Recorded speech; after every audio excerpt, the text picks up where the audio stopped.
But it is what it was and what it do, y'all. It's your girl Jackie from Hey Jackie Beauty, and welcome back to my channel. So today we are going over the styling portion of our hair basics, and to start it off, we are going to do a wash and go.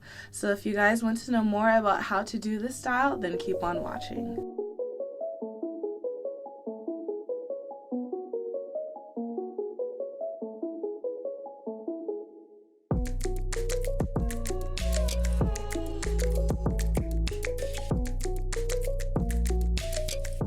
Also, I want to make sure I give everyone a chance to subscribe and join the beauty club, become one of my beauties, so make sure you hit that bell button so you get notifications of when I upload new videos.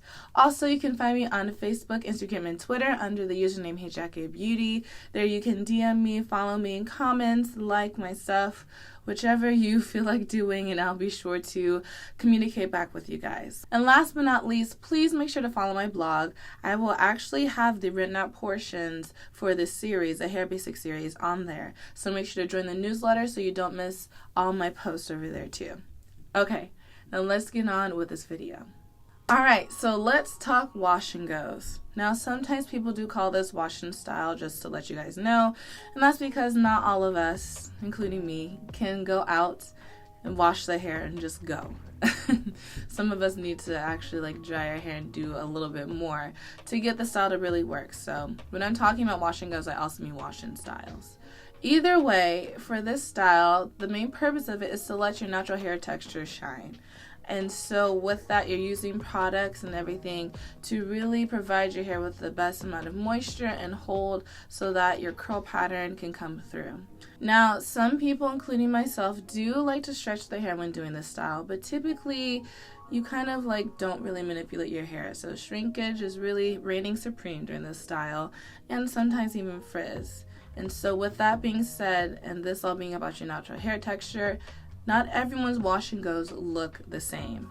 Some people have ringlets, some people have curls, some people have coils, some people have kinks, some people have a mixture of all of those. Either way, they're all beautiful in its own right. And basically, this style is just meant to celebrate that and to celebrate what God has blessed us all with. So please, if your hair does not end up looking like mine or someone else that you've seen on Instagram or YouTube or wherever, do not think that there's something wrong with your hair right off the bat.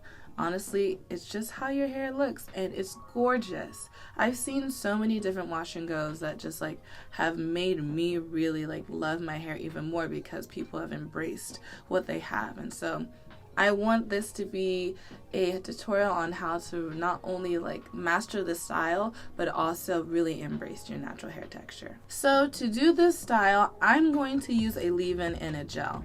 Now, if you've watched my older videos, you've seen that I like to use a leave-in and oil and then a gel. And I've also heard that some people who are low porosity like to do a leave-in, a gel, and then an oil. So it's kind of like replacing the C and the LCO method with a G for gel. But either way, it's just about experimenting and finding out what works best for you. And so as you guys will see, I'm not going to share the specific products that I'm using, and that's because not everyone's hair likes the same products. I really feel like technique is key in this, and so I would pay more attention to how I'm doing my hair and the different points and things that are important to achieve the style rather than the different products I use. So with that being said, let's get started with the first method of doing a wash and go. So this is going to be specifically for a fluffy wash and go. I am using a moisturizing leave-in and a custard jelly type of gel. These gels tend to be made with more botanical based ingredients and have a medium to strong hold. And I'm putting these products on in the shower because this technique requires soaking wet hair. So on each section, I apply the leave-in first, breaking it through. Then I add the gel, raking it and scrunching my hair. And when you scrunch it, it should sound like this. Once I apply the leave-in and the gel all over my hair, I like to shake it out to bring out my texture. So here you have the option to let your hair air dry, which if my hair was shorter, I would totally do that. But since my hair takes forever to dry now that it's longer, I'm going to plop my hair. So what plopping is taking a microfiber towel or a t-shirt and then wrapping your hair in it to get rid of the excess water. I typically choose to use a microfiber towel or a t-shirt because with cotton towels specifically, like the ones that are a little bit shaggy, the ends of your hair can get stuck in it and it can cause breakage. So I prefer to use microfiber towels or t-shirts. Some product may go with the towel or the t-shirt, but majority of it won't, so don't worry about that. And if you're using a t-shirt, you can wrap a regular towel over it to help suck up some of the water that the t-shirt can't handle.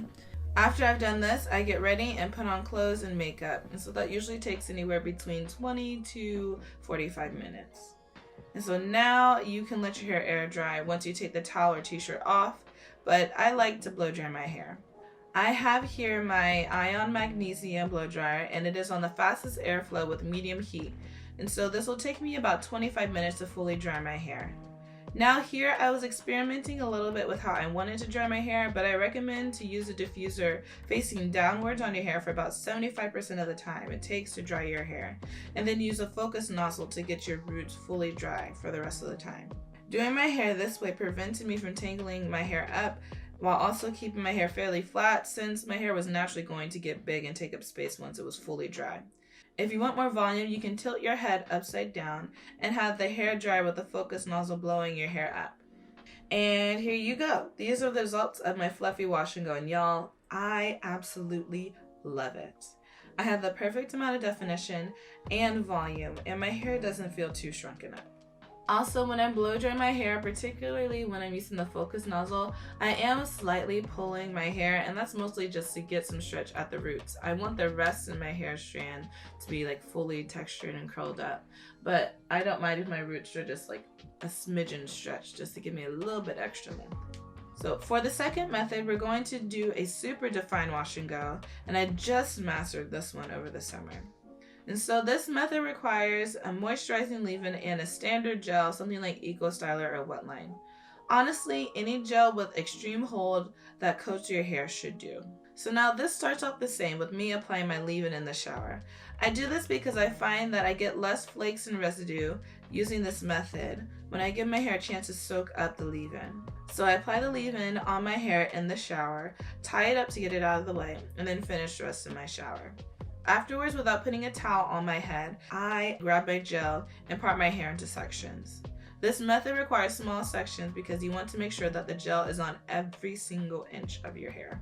It's got to be on there. So first I detangle with a detangling brush, and then I apply the gel, starting from roots and taking it down to the tips. To make sure each strand has some gel, I brush it again, and then I add some more if necessary. Then I shingle my hair. Now, shingling is when you take pieces of your hair that naturally clumps together and reinforce it by twirling it around your finger and pulling down. This will make your texture pop and keep it together as it dries. So once I finish shingling the section, I then apply a little bit more gel over the entire section and then rake with my fingers. Shake, whatever it takes to get this texture to pop. You're free to do all of this or none. Honestly, it's up to you. To let the product settle and do its magic, I don't touch it for about 20 minutes. You can let your hair air dry at this point, but for me, since I tend to do this method at night, I'm using a blow dryer again like last time. So I diffuse with the nozzle pointed down, then finish my roots with the focus nozzle, and you're all done. Your hair should be super defined after this, and if you want to get rid of the gel cast, feel free to grab a lightweight or very absorbent oil and put it on your hand to scrunch it up and run your hands through your hair. So during the summer, I loved doing the super defined wash and go. I thought it really looked great, and I just was hyped to be able to use the gel that I got. But as time went on and as I continued to do the defined wash and go, I just found myself wanting something a little bit more full, which then had me turn to my method that I did for the fluffy wash and go. And so honestly, it's just about what you prefer at the time. And two, over time with the super defined wash and go, it does turn into the fluffy wash and go because the gel cast just breaks down more and more and more as the days go on. So either way, I just feel like the fluffy wash and go fits my face a little bit more and just fits my personality right now a little bit more. I'm a little bit more free.